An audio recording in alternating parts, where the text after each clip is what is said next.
Hey everybody, it's me, Susie here, and today I'm just going to show you a really fun, easy craft activity that you can do in one day or over a period of several days, and it's going to incorporate a lot of skills that I have addressed in previous lessons. So let me just show you what I have here. First, this is my greeting card. This is the envelope that I had around the house, and this is some paper. Now, I'll show you how I folded the paper, how I drew the circles, and how I made the lines, but I wanted to give you an example of the finished product. I made a little thank you card,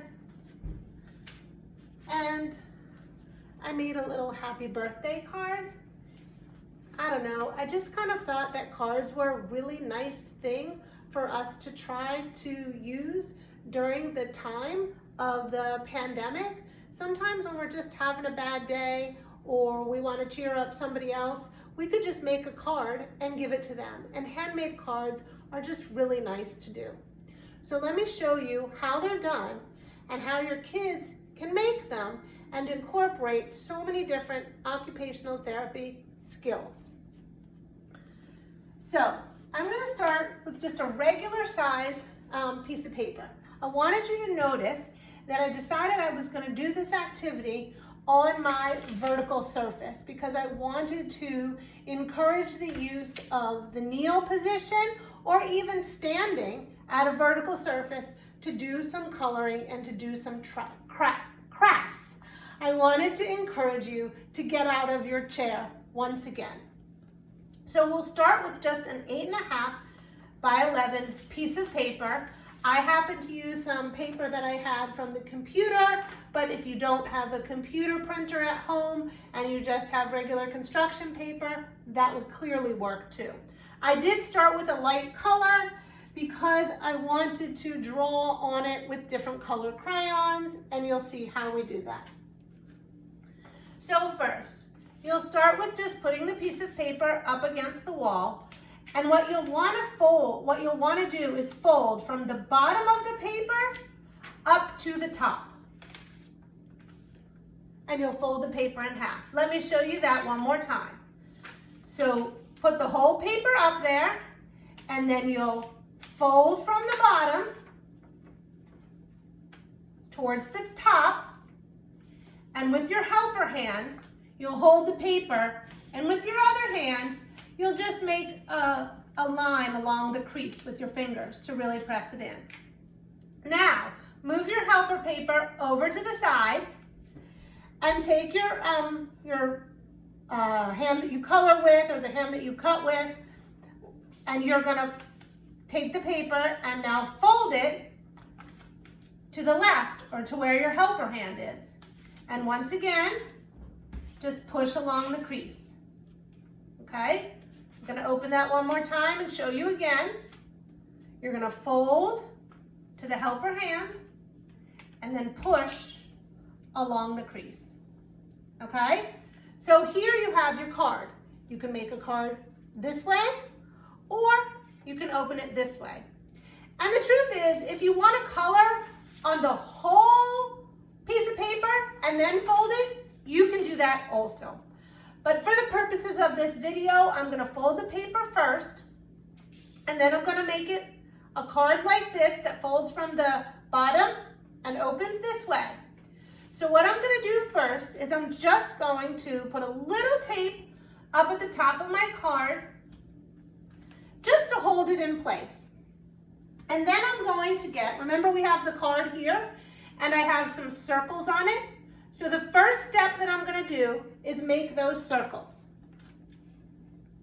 So I'm just gonna take a marker. I happen to have a Sharpie that I like to use, but if you just have a dark marker in black or blue or brown, anything will do. And then you get your tracer. I happen to practice with a couple of different cans, but I really like the size of this little diced green chilies can.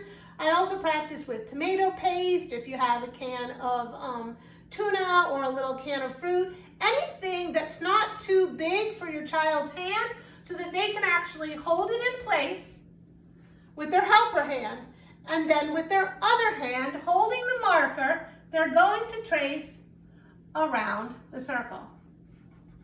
I just want to remind you, this is a great use of two hands. It's another great way to practice bilateral coordination.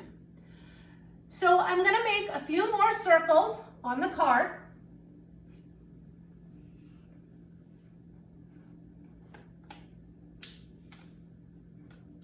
And you'll notice that I'm overlapping the circles. That's how I got the different spaces, and I colored them different colors when I went to color.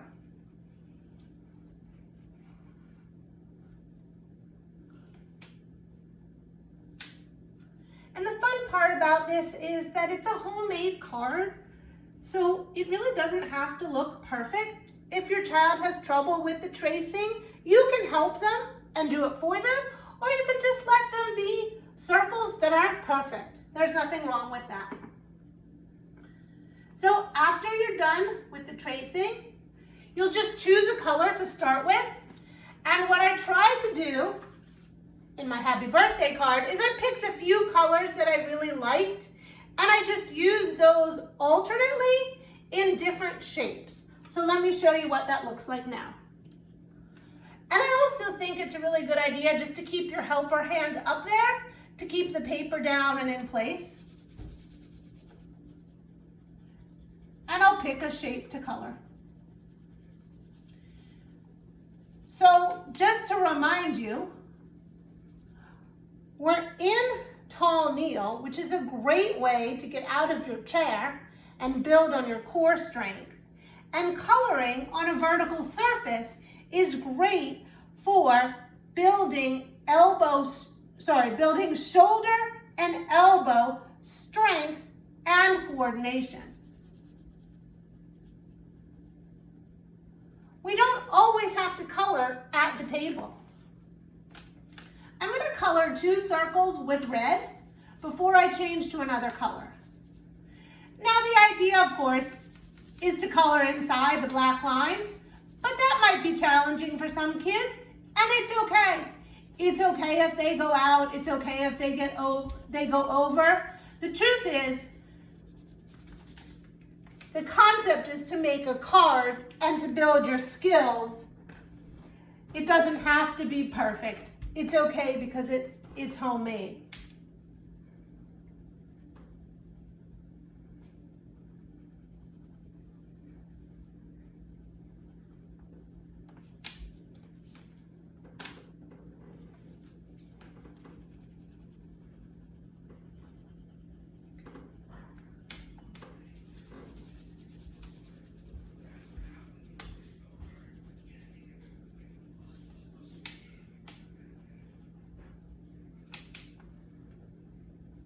Now, what I was saying before is, if your child gets tired, or if they also just get fatigued from the task, maybe they've had enough after coloring for a few minutes, you could always leave this up here on the wall, and then they could come back to it a little while later.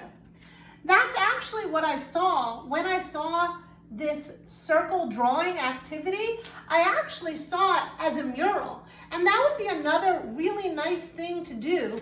You could create a mural on the wall and just leave it there. And then the children could come at different times throughout the day and practice coloring and just work on their fine motor and visual motor skills from time to time throughout the day.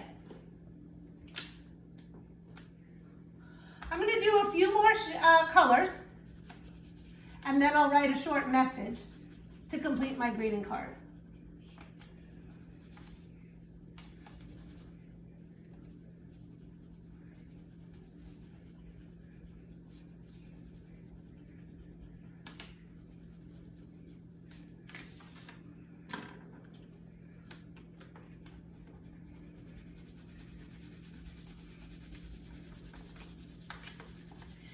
And one more thing I wanted to mention that I thought about when I was doing this activity, aside from the fact that it's just a nice thing at this time to give a card to somebody else, to let them know you're thinking of them, or to remind them that things will get better and less challenging, The other thing about coloring is it can be a wonderful, relaxing activity for people to do. And there has been some research on that about how coloring is just relaxing for the mind and relaxing for the body.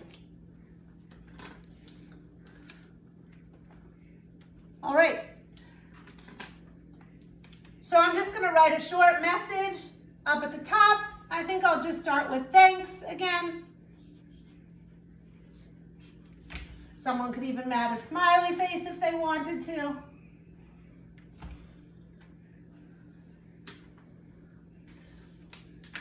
I'm going to take it down and just take a little bit of tape off or fold it over.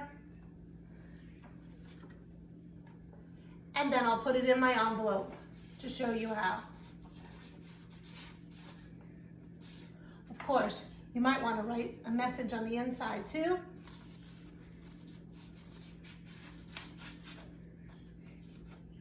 And if you're really adventurous, you could help your child put an address on it and a stamp and take a walk to the nearest mailbox. Have fun!